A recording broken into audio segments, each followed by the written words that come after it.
afternoon, everyone. Welcome to the second episode of Tao, David Taoist Wisdom. So, one of the things I used to always say in my kids' classes, especially, is hard is good, easy is bad. A lot of people don't know where it comes from, because I used it for quite a while. I was starting to get really sick and tired of a lot of kids going, "Oh, this is hard." I was sick of them saying that. So I said that I came up with this phrase: hard is good, easy is bad. Obviously, I don't mean complicated, like making things harder than they need to be. Well, we'll get into that. But I still believe in the judo principle of maximum effort. That's Deadpool. Minimum effort, maximum results. Okay, that I still believe in. Any martial art technique should be that. It's a myth that you should have no strength in your technique. You should have the minimum required strength, power, etc. for the required technique. No more, no less. Given a life or death situation, if you have to strength a hip throw, good, then yeah, fine. But what I mean by that is kind of, and I've said this in another post, embrace the suck. To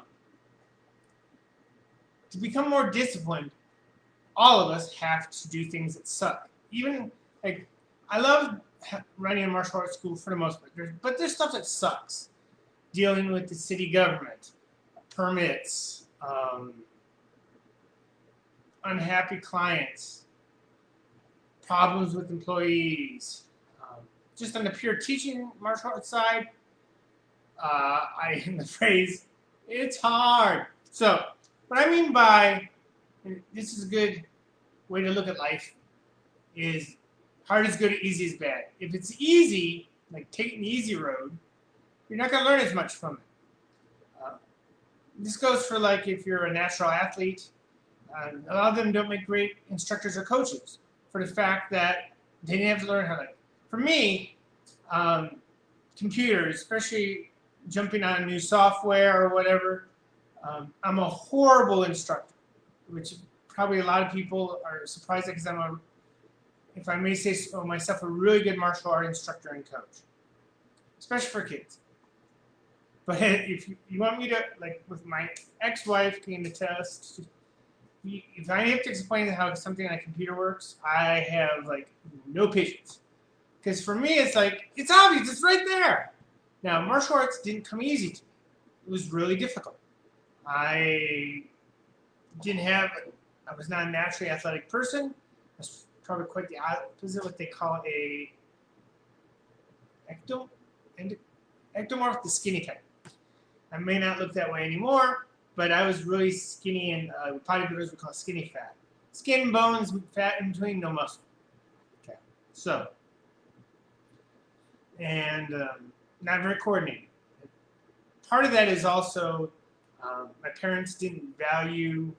I'm getting in the middle of this. All my videos I'm like on the edge, just because where I normally sit to do work and stuff.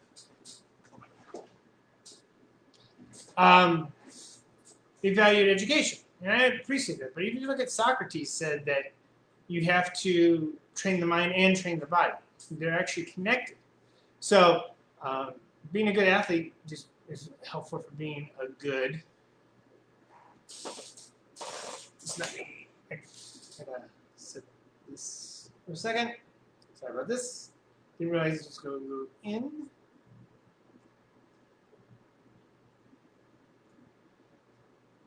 I wish there was a pause like.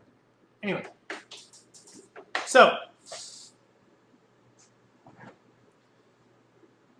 And my parents could never understand, especially when I started to rig into martial art. Like, you're really smart. Why are you trying to do all this physical stuff, bodybuilding, martial arts, etc.? Because that intelligence stuff came easy to me. If you want to become good at life, you do it. You play your strengths. You want to become great, you bring up your weaknesses. Because you'll always work without thinking about it. You always think about your intellectual, well, whatever your strength is. If you're a gifted athlete and not that good in school, then playing to your strengths is easy. You're going to want to do that. In contrary, also, if you're horrible at physical activity and reading, research, all that type of stuff comes naturally, you got to force yourself to do what's not natural. By testing ourselves and pushing on things that we're not as good at, the harder path, that's where greatness comes from. Once again, like what I'm really good at, I'm a horrible teacher at. Those things I have difficulty with because it takes me a while to get it. I can pass that on because I'm like, these are the steps on how I learned it.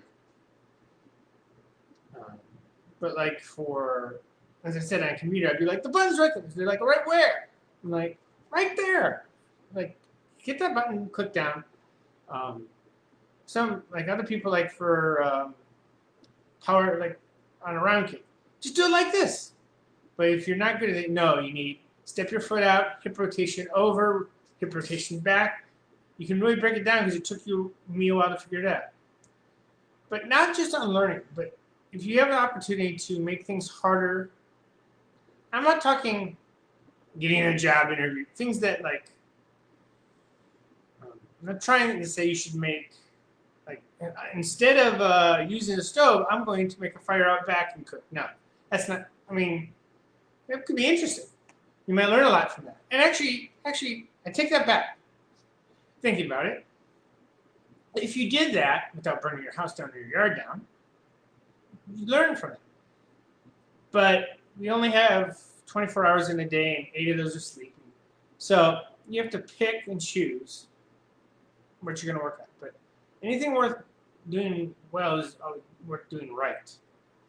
And like for working out, this was kind of martial arts like wise. Like, don't try to make it easy. I mean, like, people do push-ups. Little kids especially, but even adults. They screw up the form to make it easier to do. No, do it right. Or even better, make it harder. Like, I used to have my higher belts have had a couple of lower kids who were waiting for siblings because we had classes back to back. And I'd have them sit or stand on their siblings' backs. And it was kind of a fun thing to, little kids would get a kick out of it, and make it harder for the bigger kids. So it was fun, but it was harder.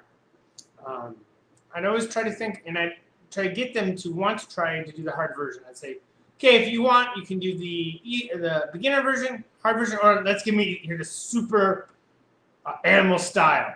And I'd show a really difficult version. And they get to choose, and I'd try to push them towards the harder. One of the things we did, because we were doing the skills program they had in, it was either, I think it was endurance for core skills. It's been a while. I haven't looked at any of that, but we do, like, it required them to do like punching or kicking for a minute. Now, I'm like, no. We did the equivalent of rounds. So I said, if you're an amateur, you do 2 minutes. It's a 2-minute round, an amateur fight. If you're a professional, 3 minutes. And if you are a champion, you do it for 5. So people are lined up on the bags. And I'd give them a combo I wanted to work on, jab, cross, rear round kick, or jab, cross, hook, cross, whatever the combo is, whatever they need to be working on. And sometimes that is like, with skills work is what's called a rotating curriculum. Each, not belt, because the bigger the school, if you have to teach something different for each belt, that can get really difficult.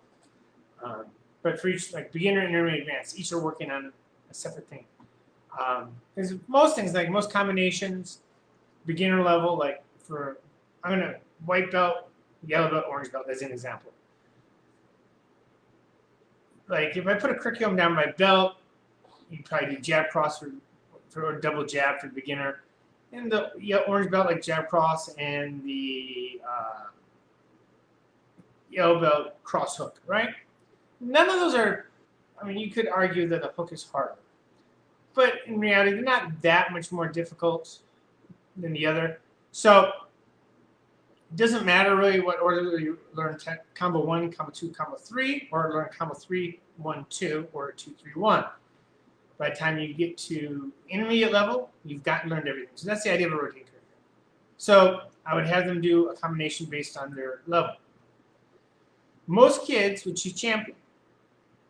The really lazy kids, I Never tried this with adults, but I think adults, you have the same type of breakdown. And only a very small percentage would choose the amateur. Usually more of the beginners. And then you have the intermediates actually would be the ones picking the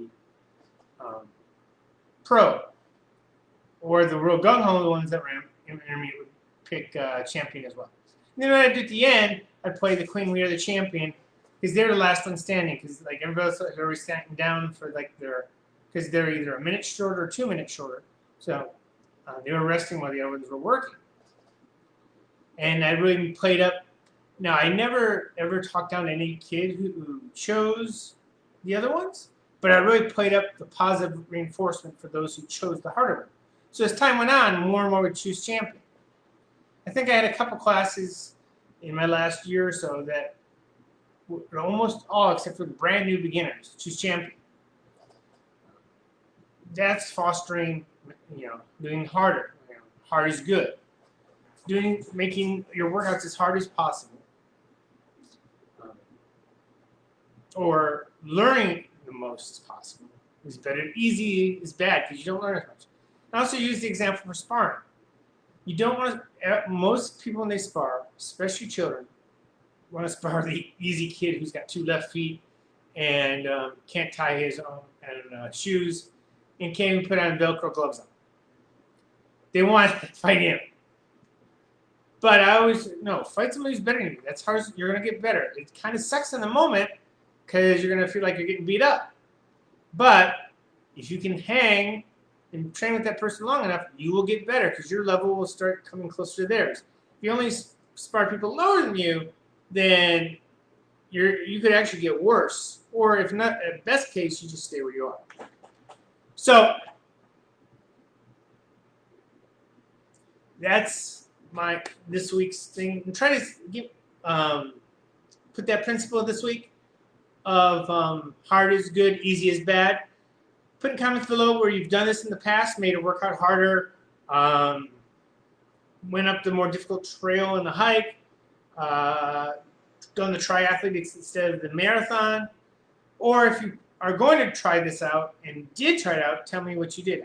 Once again, I always want people's feedback. I'm always curious on people who are watching, how these videos are helpful. So I will see you guys next week for another one of these. Tomorrow is